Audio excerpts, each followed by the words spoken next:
Canada Day is upon us. A lovely long weekend coming up. Fireworks, vacations, kids out of school, and lots of lazy days. So let's set aside some of this weekend to give thanks. Thanks for living in this grand country, and thanks for all that it means. This country is so blessed by God. Beauty in the many faces it presents, mountains and forests, bustling cities and pastoral farms. Blessed in resources to fuel our cities and our dreams, wind and petroleum, uranium, coal and tides. Resources to please our fantasies, gold, silver, copper and diamonds. Our lands can produce almost any crop to feed our people, and so many more beyond our borders. Surrounded by seas on three sides and with more fresh water than any other nation, we harvest the fish and the oysters, the lobsters and the frogs. We have a queen of grace and duty, a democracy, the rule of law and a constitution, freedom of speech and press, freedom to worship as you please, or not, 208 years of peace from invasion and war, the rule of law, free education and health care. In other words, a way to live that few other peoples can realize. We are so rich in so many ways. And then we look about the world and see little but strife, war, bombings, hate crimes of every imaginable sort.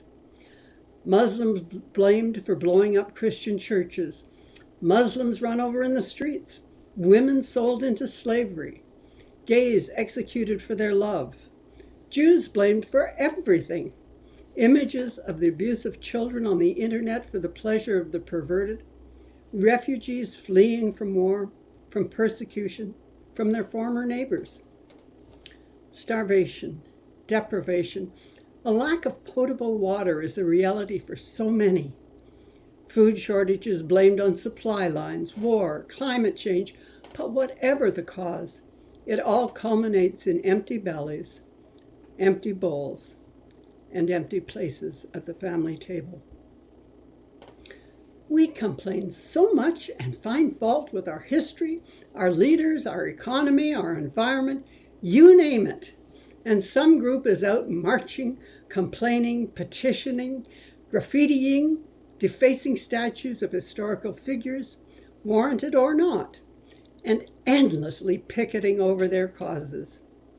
And there's no doubt, for many there is validity to those causes.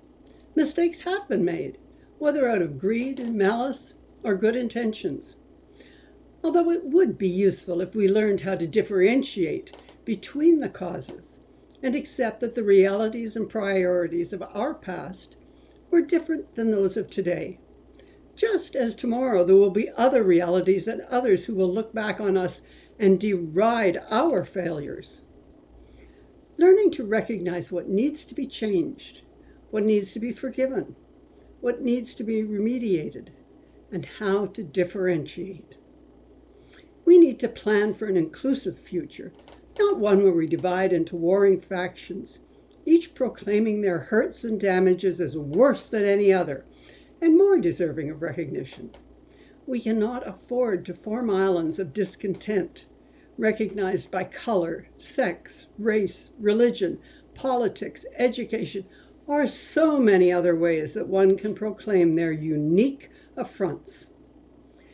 Canada's pride has been in striving to be a mosaic, each of us bringing our uniqueness to contribute to the beauty of the whole.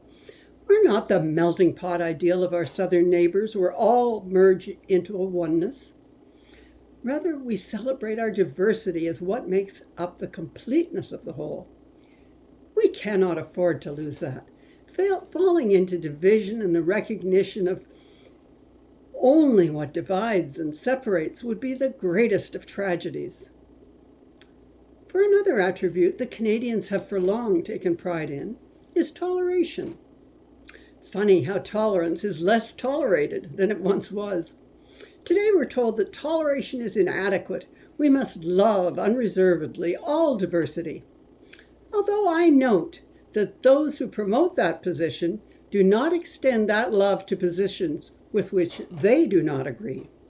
So I'll fall back on tolerance, which means that although I will never agree with those who consider women lesser beings, required by their religion to accept the male as their superior, I accept their right to believe that, and I will tolerate such beliefs, while hoping, of course, that they come to their senses.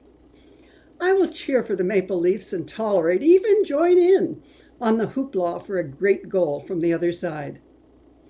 I will quell my irritation at parents who let their children run amok in the mall and tolerate their notions of child rearing. Because that is how we can rub shoulders without creating open sores and fisticuffs replacing understanding. We need to take the best from the past, learn from our failures, look to the future as we build for an even better Canada, ever better relationships, ever greater opportunities, and a warmer welcoming for all. We have to learn gratitude, for we have so much for which to be grateful. But it is a choice that we have to make. Do we concentrate our energies on uniting or dividing? Do we exploit the errors of the past to divide us? Or do we unite under the dreams of the past and the present to build toward a greater land that welcomes all and appreciates the talents and the gifts that all bring to the table? We have been a country of prosperity and peace that the brave and adventurous and the exiled and landless have crossed oceans, by sail and by plane, to claim and build a future for their families. Dreams have been realized, and dreams have been vanquished, but we dream on. We dream of a country where all will have the opportunity to grow and work and try to fulfill their own individual dreams. But to continue to be a magnet that attracts the best and the brightest, the neediest and the persecuted, we need to do all we can to inspire change in the right direction. And tearing down each other and each other's efforts is not the way to go.